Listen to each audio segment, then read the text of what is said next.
So René, welcome back to another discussion, and it's really good to have a CIO to have a heart-to-heart supply chain discussion with. So let's understand a little bit about your background, and then we can talk about the CIO and supply chain and some of those points. Right. Well, I joined the company I'm working for, Synthon, about 18 years ago.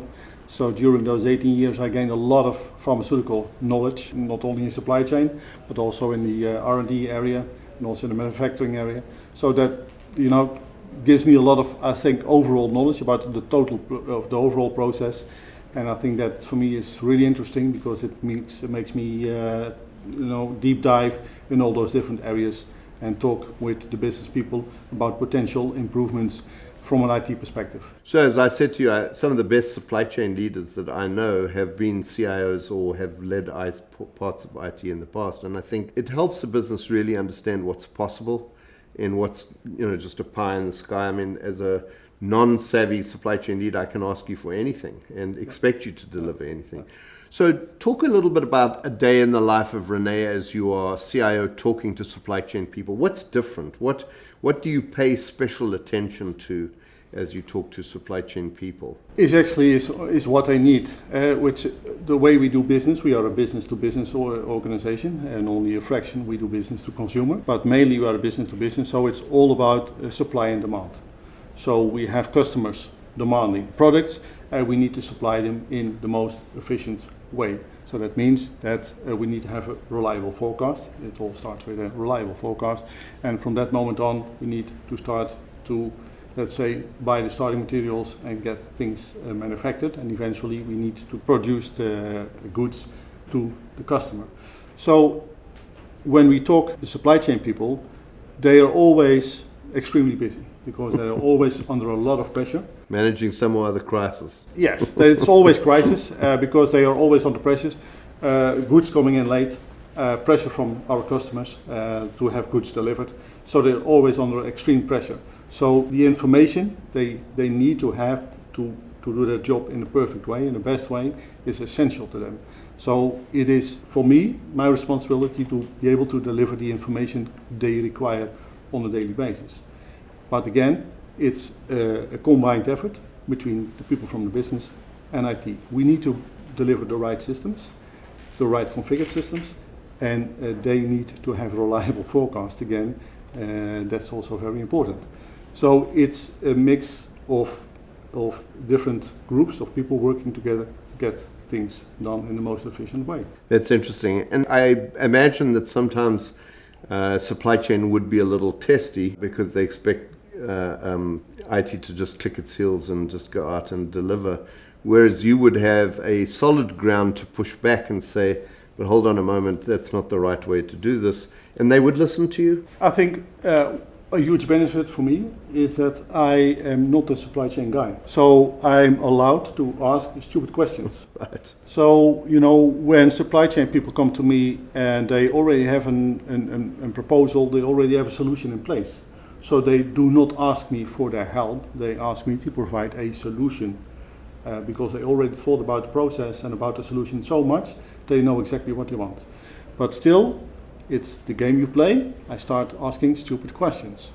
Why do you want to have it like this? Can we not do it in a different way? Can we not look at it from another angle?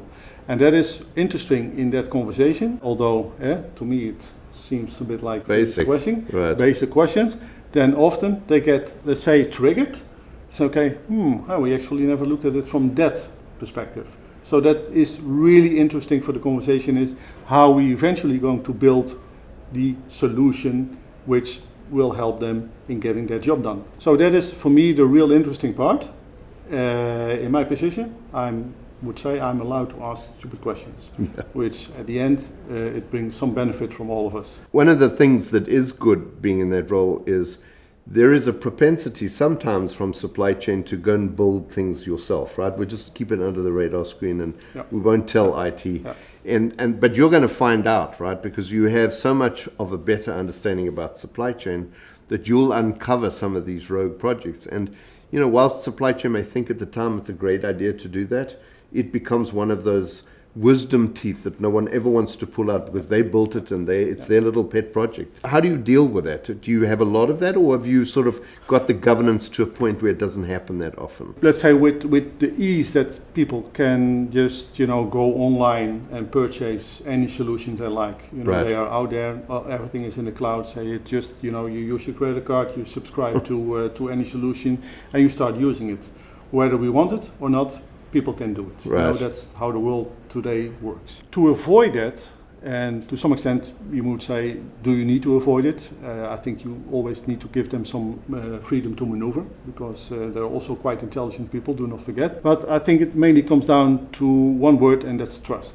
Okay. So once there is an established level of trust between the business and IT, I think we can find each other somewhere in the middle and work from that point onwards to, let's say, the best solution for both parties. If there is no trust, then easily departments will choose the solutions things. Whatever they think is best. Right. Maybe not benefiting the company as as a whole, but at least for them it's an easy fix, an easy solution. And I think that is often wrong, where IT and the business are totally disconnected.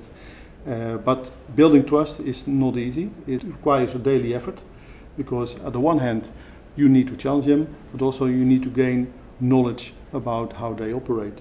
You need to know what is on top of their mind, what are their concerns, and is also maybe the business model changing. So the way the dynamics, for example, if you have business to business or business to consumer, is totally different. So on the one hand, I talk to organizations or to departments within my organization that I do business to business. The dynamics are much different when I go to other departments which does business to consumer. So you also need to understand those differences, and they have also then, in that sense, different needs. When you talk about trust and transparency, that's what it's all about. It's not seeing what you can get away with. No. It's being open and trusting. And sure, if that doesn't work, then there's ways of addressing that. But you can't start off by not trusting. Right. You can start cutting corners and stuff like that to get things done quickly in an easy way, without a low cost.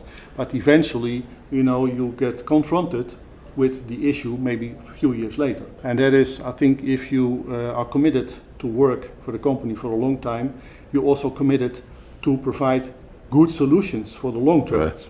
Instead of making quick fixes and say, okay, Right. I will have somebody else taking care of the mess after a few years.